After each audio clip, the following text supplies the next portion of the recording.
lady who Amy Robach was referring to on that infamous hot mic tape, if you recall. She had had interviews with Virginia and a whole story to post on 2020, but ABC would not air it. That was a big stink not too long ago. Same ABC owned by Disney. Because you know, they love the kids. Rockefeller and Carnegie love health. Disney loves the kids. Now, up until October 2014, Gates was donating money to MIT through Epstein. So they're friends, they're hanging out, they're flying together, there's money involved. What could go wrong? A contact remained between the Gates Foundation and Epstein all the way through 2017.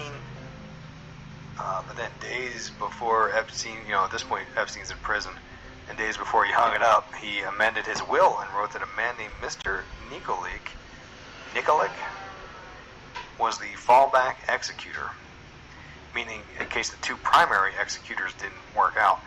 So who's Mr. Nikolic? Well, turns out Boris Nikolic runs a venture capital firm with, drumroll, Bill Gates. He's the scientific advisor for the Bill and Melinda Gates Foundation. As one of the investors, he said he was shocked to hear that he was on the will at all. He had no clue. It's a pretty cozy relationship. That's not even 6 degrees of separation here. Now, one more odd connection, because we can't talk about Epstein without talking about Marina Abramovich. Yes, indeed. She had a project called The Life in conjunction with Bill Gates and Microsoft, and she confirmed it's about immortality. Of course it is. We want to take advantage of something that has never been possible before, which is the ability to convey the truth of a human being in the room. It's really dealing with reality in some way, because you are there preserved forever, and that's something that's for me fundamentally important. And I did a show about this in the past, but from DazedDigital.com, it says, for Abramovic, technology presents an opportunity to immortalize her spirit, something she has been trying to achieve through her work. The fact that the project can be repeated anywhere in the world while I am not there is mind-blowing. I could be present in any spot on the planet. So, Bill Gates, that's a lot of dirt, right? Apparently close with Epstein, obsessed with vaccines, no medical bone in his body though.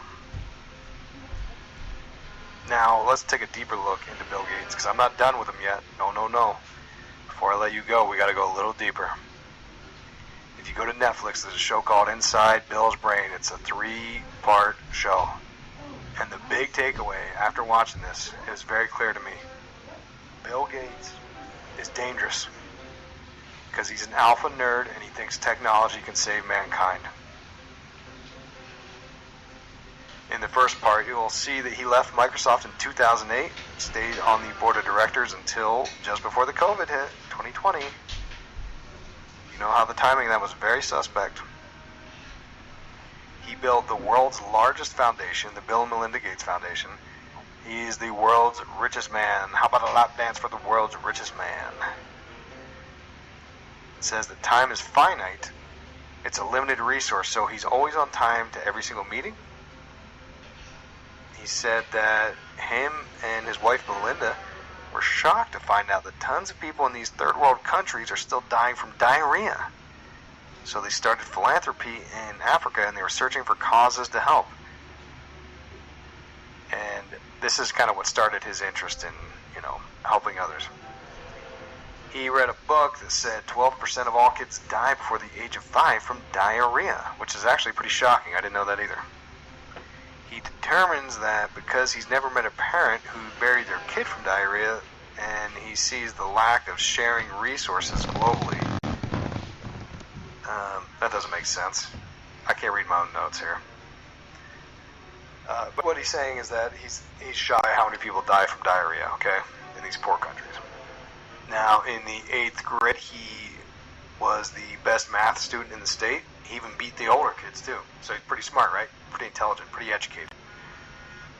They play a video clip of people in Africa, and they're dumping a barrel of doo-doo in the river, and then you see kids playing in the same water they just dumped the doo-doo. this thing called WASH, water, sanitation, hygiene, is a big ordeal because over 4 people in the world, that's over half the population of the world, are still pooping in buckets and pooping into rivers that they drink from. I had no idea either. It's all very shocking. But this, again, plays into the idea of the polio, right? Of the vaccines overall. Like we talked about how it's very possible that a lot of these vaccines, a lot of these diseases went away from basic sanitation, water, sanitization, and hygiene. And he says, well, how are we going to fix this? How are we going to people stop pooping in buckets? R. Kelly loves it. But how are we going to get it to stop? Well, the options are you could build pits in the ground, or you could build multi-million-dollar sanitization systems like we have in America.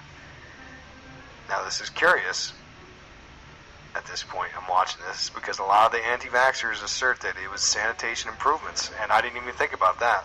You've got the idea that not only are we, we're enlightened enough to know not to drop doo-doo in the same water we drink from, but we also sanitize our water system.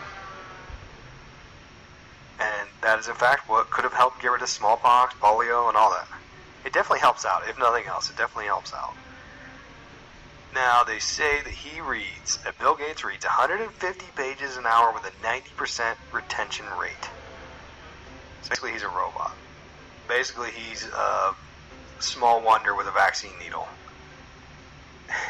He was trying to work on a self-sustaining toilet again because the doo-doo, because these countries can't afford sanitizing systems. Even if we donated it to them, there's a lot of money involved in maintaining it.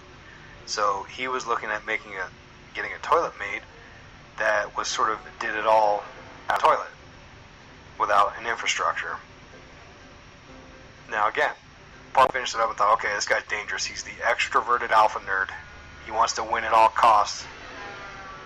He's a socialized kind of nerd. His parents took him to events. He knows how to talk to people. He's dangerous. He wants to do everything in a wholesale manner. That's all he thinks. He's not a retail guy. He's a wholesale guy. Maximum optimization. So he thinks that they can eradicate polio down to absolute zero. He thinks we got to get rid of it to zero.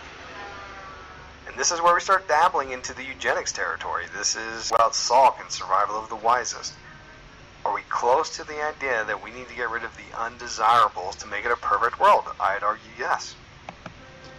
Alright, I'm going to stop here. Run out of space here, so if you want to hear some more and finish this specific episode that's called Vaccine Controversy 6, Jonas Salk, Bill Gates, Epstein, Abramovic, and the Technopath Pursuit of Immortality, from Conspiracy Theories and Popular Culture, hosted by Isaac Weishaupt. I believe that's how you say Weishaupt. Weishaupt. He has 154 followers and tons of great episodes. So if you are interested, go on Spreaker.com and go find his podcast. And for more to come on Vanessa's podcast, next we will have either a new guest or I'm going to finally do my telepathy episode. I'm working on it today. I know last time I said I was going to get into it, but I didn't get into it, so I have to start getting into it now and deliver something good. So see you next time, everybody. Thanks for listening.